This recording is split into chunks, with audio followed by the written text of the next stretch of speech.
Well, good morning, good afternoon, good evening, everybody, and welcome back to another episode of Midgard Golf. And a very nostalgic round it is indeed for us today. This is Lakeridge Golf Course in Reno, Nevada, where, of course, I was born and raised. So, yeah, I wanted to play 18 today, well, both Pops and I did, but it so happened that they were doing a tournament out here this very day here at the end of our golf trip that started down there in St. George and Mesquite, and then on up to Bishop, California, and finally back to my home in Reno, Nevada, where my pop still lives. But so yeah, we were only able to play the front nine, but I will return and I will get you at the back nine one of these days, because the back nine is where the really cool holes are on this course, unfortunately. So, including the number 15 par 3, which is this just epic island green out in the middle of, well, a big lake there that tips out at 239 yards. So, and it's always seriously windy up there, so it's a really, really tough par 3, but it's beautiful nonetheless. Anyway, I put a picture of it anyway at the end of this video here, so as kind of the final scorecard still frame, just so you could see the hole that I'm talking about. But anyway, we appreciate you showing up and watching some more content with us here today. And if you're liking this content, please throw us a like and subscribe. You know we love your company, and I can't wait to give away some more stuff. So every 100 subscribers, we give away a branded Bills Midgard hat, and that's one of two ways to get one of those hats. Either win one of those 100 subscriber giveaways or be featured in a video, because we do not sell them. So it will be rare for sure. And then once we hit 1,000 subscribers, I think I'm going to do shirts. And then once we hit 10,000, I'm thinking golf bags that will be embroidered with the Midgard Golf logo as well. So anyway, there's all of that. But this course here, yeah, I mean, so many memories. I just love it. It's even just to play 9 holes here was awesome. An awesome remembrance of my own childhood. So this first hole here, and we're playing from 1 up, so that's the Lakeridge tees, and it tips out with the Jones tees, and then 2 up would be the Mana tees, and then all the way up front's the Nevada tees. So the greens are actually 1 up here. So starting off with a little dogleg right, par 5, and as I'm pretty much just hitting cuts right now, it's exciting news for me. 365 yards in total for us, tipping out at 410 yards. So yeah, pretty modest right off the bat there. Definitely plenty of room to miss off to the left, so that's a good side to miss if you just simply want to stay and play. But if you want to shave off some yardage on the hole, obviously you want that cut and to flirt with that right line. So I'm pretty confident in my cut right now. That's exactly what I'm going to do. Try to stay out of those bunkers at the elbow, at the, kind of the dog leg there.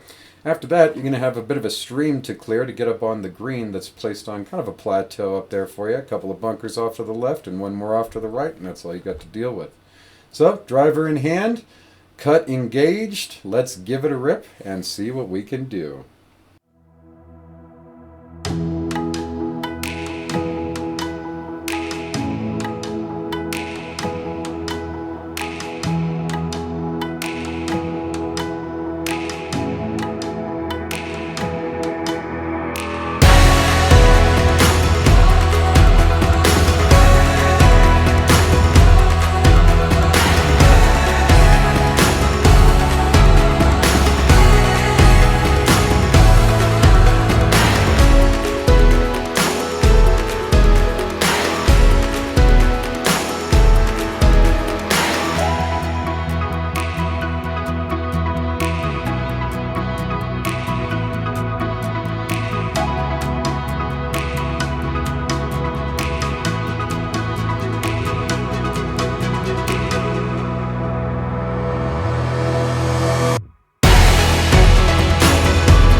All right, ladies and gents, and here we are heading off to the second hole in our first par 3 of the day.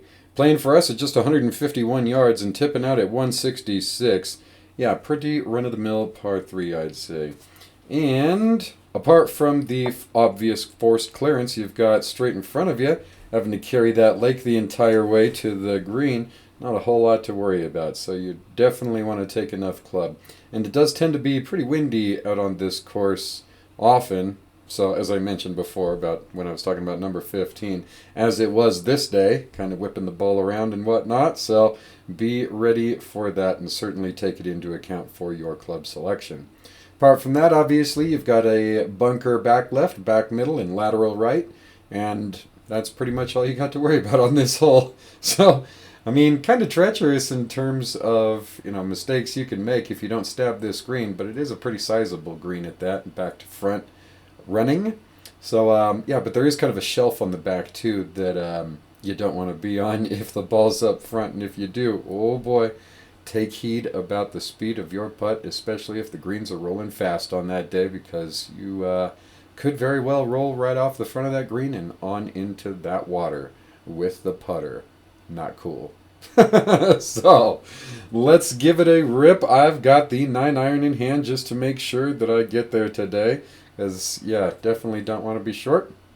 Let's give it a rip and see what we can do.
All right, ladies and gents, and here we are heading off to the third hole. Another par 4 for us here, just 310 yards for us, tipping out at 329, so pretty short no matter where you're playing it from. That said, it's kind of a narrow hole so far as the tree trouble makes it, both kind of left and right, so you've got that to contend with, but if you skyjack one and you happen to miss left, then you're going to be A-okay, no doubt about it. But if you happen to carve one off to the right, then maybe not so much. However, if you put a good drive down there, then obviously a very drivable hole if the wind's not against you. If the wind's howling against you, then it's likely going to float your ball up and take a considerable amount of yardage off of you. So you've got that to consider as well. Let's see here. Apart from that, bunker trouble wise, once you get up to the green is really where you find all your bunker trouble. You're going to have one sizable bunker there off to the right, and that's kind of the, while it's the largest bunker on the hole here, it's probably the most friendly, as it's low lip, and I mean, shoot, you could darn near putt out of it if you're in the right spot in that bunker off to the right. The ones off to the left are kind of odd. They're kind of elevated so that you're kind of hitting out of the bunker for a downhill shot. You don't see that a whole lot, I come to find, on courses. Now that I think of it, I'm like, when have I seen a bunker that's above the green in, elevation wise? Like, I can't really remember. But anyway, yeah, that's what you got here off to the left. So if you want to play out of a bunker that's above the green and you've never done that before, well, just miss that green to the left and you'll have your opportunity right here. So, yeah. Obviously, kind of a little bit of a dog leg right, so cut some good shape here again. I'm just going to aim at that big old tall bushy tree straight out in front of us and let it float back down from there. So let's give it a rip, driver in hand, and see what we can do. Smash one hard enough, might just be able to drive this green. Let's check it out.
All right, ladies and gents, and here we are heading off to the fourth hole in our first par 5 of the day.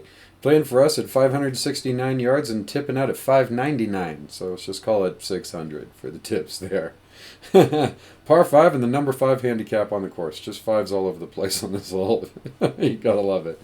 But anyway, yeah, brutal on the last hole, huh? Seeing a bogey after that kind of drive where I just had a little bit of a chip on. But, thinking back, little walk down memory lane for number 2 there, I don't recall ever as a kid and a teenager growing up having birdied that hole. So this whole round, nothing else good. If nothing else good happens this whole round, at least I scratched one on that hole that I don't recall ever having done before. So that was quite nice.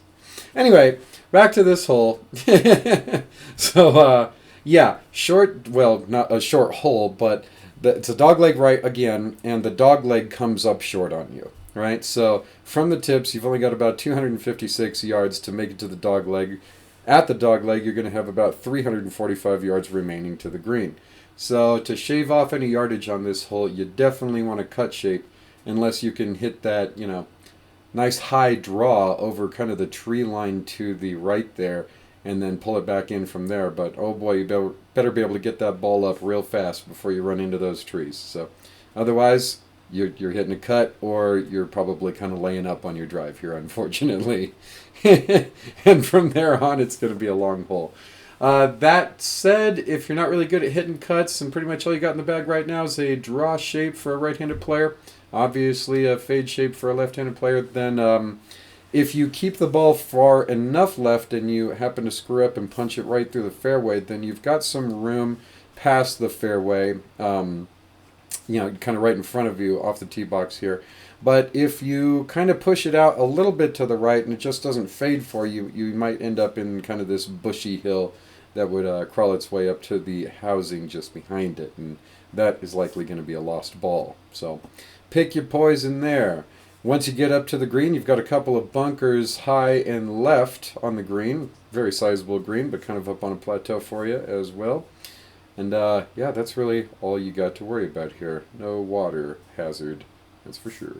So, driver in hand. Of course, I'm hitting cuts, so that's just what I'm going to do. And I'm going to try to carve the heck out of this one to just take that turn sharp and shave off some yardage. So let's give it a rip and see what we can do. With the prevailing wind pushing to the right today, yeah, that should help that endeavor as well. So let's check it out.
All right, ladies and gents, and here we are heading off to the fifth hole. Another little par four for us here. 317 yards for us and 356 from the tips. So, yeah, modestly short, but the hole does climb uphill pretty much the whole way. So, yeah, add some yardage for that. And then on top of that, like the wind was this day, it will likely be either right in your face or kind of coming from right to left. So as the hole is another dog leg right, yeah, neither of those things are what you want to see, but that's likely what you're going to get. So eat it. But anyway, yeah, and yeah, so while this one dogs much further down the hole than the previous one, than the previous par 5 that we just played there on number 4, it's about the same yardage. It's about 12 or 15 yards shorter that the dog leg actually appears. So if you hit the exact same drive that you did on number 4 and hit that here, if you did hit a cut and you liked it, right, on number 4, hit that same drive here again, and it should be money for you as well. It should turn out just as well as you liked it on the last one. That's my advice. So far as bunker trouble is concerned, obviously you got that little bunker there on the fairway off to the left at the elbow, with the dog leg, however you want to think about it. You got no business being over there anyway, so yeah, shouldn't have to worry about that one. You got another sizable one off to the right side of the fairway that appears directly in front of you from the tee box. Once you get up to the green, you got another bunker directly behind the green that's kind of elevated above it, and one in this defilade lateral off to the right side of the green. So you've got sideboard support off to the left, a little bit of backboard support directly behind the green, but then a sharp fall off to the right. So unless you like to hit over high lip bunkers, then I would really try not to miss your green approach to the right of the green. So, driver in hand, I'm going to try to do exactly what I just said and hit that big old cut down this fairway and stay out of the bunkers. So let's give it a rip and see what we can do. Try not to spin it too much. As I'm hitting a fade, I know that's ridiculous, but with this wind blasting right in our face, it's going to chop me down a lot. Let's check it out.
All right, ladies and gents, and here we are heading off to the 6th hole and the second and final par 3 for our day here on this round out here at the Lakeridge Golf Course in Reno, Nevada.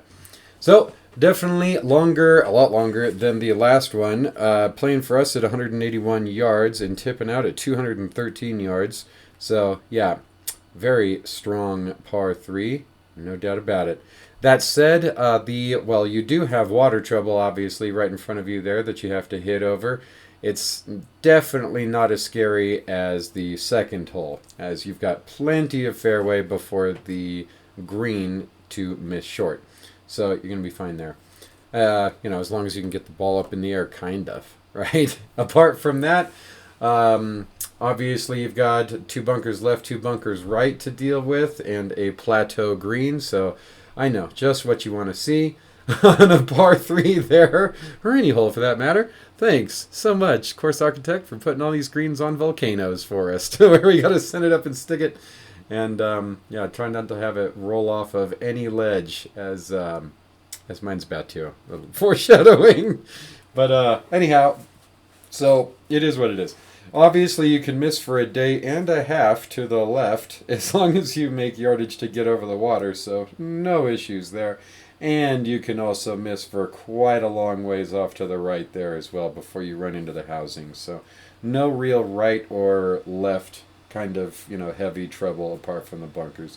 If you miss long, that's going to be an awkward chip back up onto this green, and if the green is rolling fast, then yeah, I hope you can spin it, or you're likely going to just chip it right off the front of this green as it does roll back to front. So yeah, I'd try to not send it long either. What would I do if I was you? I would play the back of the green number, because it is pretty, hardcore from back to front there.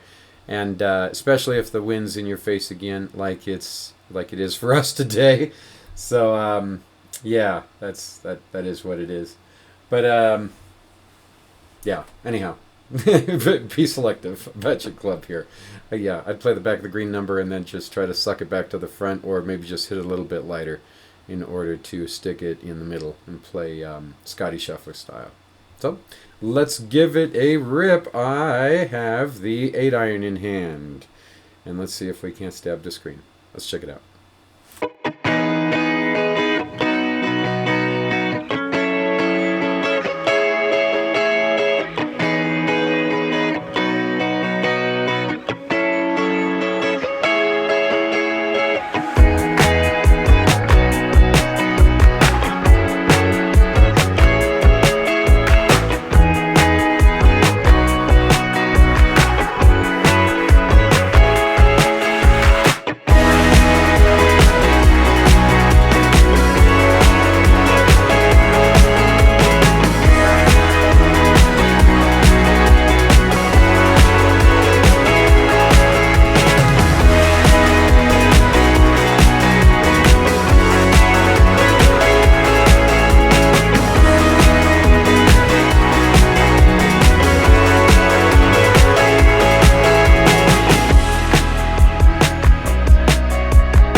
All right, ladies and gents, here we are heading off to the 7th hole. And another modest par 4 for us here, playing for us at 359 yards and tipping out at 381. So, yeah, pretty interesting hole here. Obviously, you've got housing off to the left this time, and you can miss a bit to the right for the good side miss. But and a little less tree trouble, although you do have tree trouble, obviously, on both sides. So, heavy on the left, though, and that's, to protect the houses, really. So, yeah, but, I mean, apart from that, it's a pretty straight-up hole. Just, smack it down there and, give it your best, whatever shape you want to put on it. You're pretty much open in terms of options for that. Once you get up to the green, it'll be a shelf off to the right side of the green and a little bit of sideboard support off to the left. So again, I would miss to the left of the green if you got to miss at all. And so far as long or short, I would definitely want to miss short as it drops off pretty sharply off to the back, especially as you make it to the back right as well. You don't want to be over there. That's an awkward chip. So, a little story on this hole, though. This hole will ever be etched in my head for this one day I was out here in high school with my buddy Carlo Diamano and Dustin Carroll. So, yeah. I mean, Dustin, he was just a really good buddy of mine, but Carlo and I were actually also good buddies back in high school, but we were also on the golf team together when I was in high school. So, we were competitive on that front as well. But on this hole here, one day when the three of us were out there playing it, Carlo hits this beautiful shot, and I'm not scared to admit that back in those days he was definitely a better player than me. But today, I'm not so sure. I don't know. I haven't played with Carlo in like 20 years. I'm dating myself. But yeah, I don't know. Maybe I've surpassed him now. I would have to see. But back then, he was definitely a better stick than me. So he sends up a beautiful approach on this green there. And, Dustin, me, him, we all saw it hit it. Another windy day. We're like, okay, and it was kind of a long shot at that, but it was still gorgeous. We know it hit the green. We get up there. We're looking for his ball. We're like, what the heck? We can't find Carlo's ball. This is ridiculous. We all saw it hit the green. So he pulls I'm going to go check the hole, huh? Like we all have done before, And lo and behold, there it was. So I've seen this hole eagled once by my homeboy Carlo there back in my high school days. So anyway, fun story for that. And Carlo, if you ever come across this video, then well, there you have it. There's your call out. And I remember 20 some odd years ago. Good job. Anyway, driver in hand, just going to smash it down there. Take the left line and let it cut a little bit back in from there. So let's give it a rip and see what we can do.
All right, ladies and gents, and here we are heading off to the 8th hole and the final par 5 for us today. So a much shorter par 5 this time, playing for us at only 487 yards and tipping out at 536. But certainly where it lacks in distance, it makes up for in treachery. So, yeah, all kinds of water to deal with here. You got force clearance water right off the rip here, although that shouldn't be a problem for most decent players out there. Once you get out there, though, about, I want to say halfway down the fairway, then you're going to have water all the way down the right side that leads you up to the green, and that very water body of water, yeah, there you go, also will expand to all the way in front of the green as well, and make it kind of a completely water guarded green from the front all the way to the right side, and behind it a wee bit too. So the left side you can miss a little bit and stay dry if you're lateral of the green, but yeah, that's pretty much it. So far as bunker trouble's concerned, you've got that one bunker over there kind of off to the right side of the fairway, but most people I don't think are really going to having to be worried about that a whole lot. And then once you get up to the green, you've got that one bunker that's kind of high up on the hill again, above the green and directly behind the green. So yeah, God help you if you end up in that bunker. I certainly wouldn't want to be in it either, as yeah, you could certainly easily roll right off this green if you were hitting out of that bunker and right into the drink. So yeah, wouldn't want to do that. So far as the shape on this hole, as you're about to see, there is definitely a cut line on this, and if you can get the ball up in the air quick enough, which I'm about to demonstrate for you, you can absolutely hit a little bit of a cut on this hole. But if you can hit a nice pretty draw out there off to the right side, and then you can bring it back into the fairway from here, I'd say that would be the much more safe play to make sure you stay away from the water and whatnot. Or just pipe one straight. I mean, that's an option too. And as the yardage is a lot shorter, I mean, if you're playing it as a three-piecer and you just want to iron this hole to death, yeah, you could absolutely do that too. So, your call. Anyway, so let's give it a rip. I got the driver in hand. I'm just taking the left line over these trees, and I'm going to try to smash it with a little bit of a baby cut, and let it float back into the freeway from there. So let's give it a rip and see what we can do.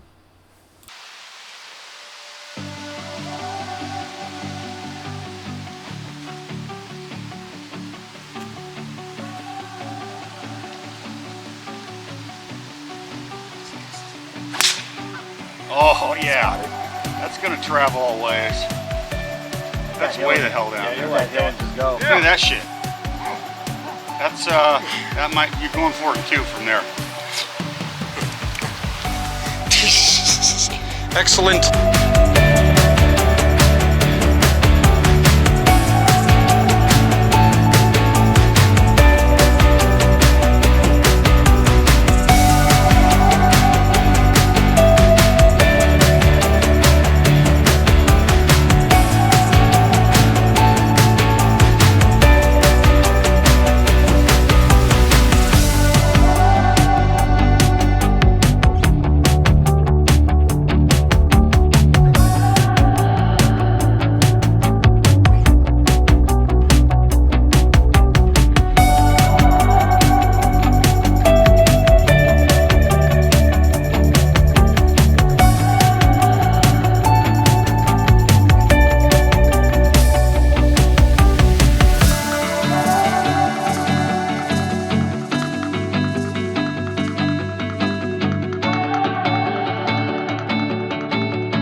All right, ladies and gents, and here we are heading off to the 9th hole, and of course our final hole of the day, as there will be no back nine for this video here, as I mentioned at the beginning.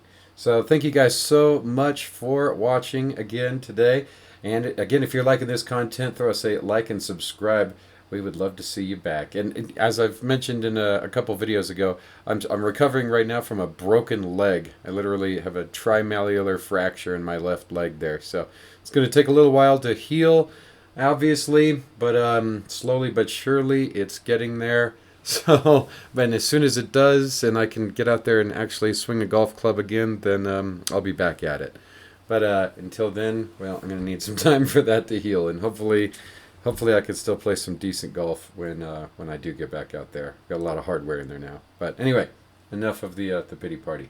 So just to keep you guys informed of where I go if I'm not hanging up content for a little while. Yeah, I'm healing from a broken leg. That's where I am. So anyhow, this ninth hole here, the number one handicap on the course, and it's so funny, this course. So, yeah, I definitely agree with that. Playing for us at 403, tipping out at 417, playing marginally uphill the entire way. And then the green is one of the toughest greens, I think, on this course. So, yeah, I mean, everything's kind of working against you on this hole, that's for sure. And then the bunker trouble up there off to the sides of the green, too. Just, yeah, it all kind of messes with you. So, yeah, just a all-around kind of tough golf hole, that's for sure. Especially with all the giant trees that you're probably going to be dealing with if you miss to the good side miss, which will be to the left, and it is a dog leg left, so if you miss left, you're also shaving off a bit of the yardage on this hole here, so I definitely recommend that for your miss, although the rough tends to get grown out pretty thick, so yeah, you're gonna be dealing with that, and I'm gonna demonstrate that here for you too. So anyway, yeah. So, yeah. But what I was going to say was, so, and then right there after the turn for number 10 is the number 2 handicap. So you got the 2 hardest holes on the course back to back, right in the middle of your round, and everything on either side of that is kind of run of the mill there. So there you have it. But anyway, so yeah, I've got the driver in hand for this hole. And I'm just going to pump it over that tree line over there off to the left. If I get some cut out of it, that's great. If I get a little bit pulley on it, that's fine too, because you can miss for a day and a half to the left. It's just flat out the safest line to take. So let's give it a rip and see what we can do. And until next time, as always, I hope you all have an absolutely marvelous day.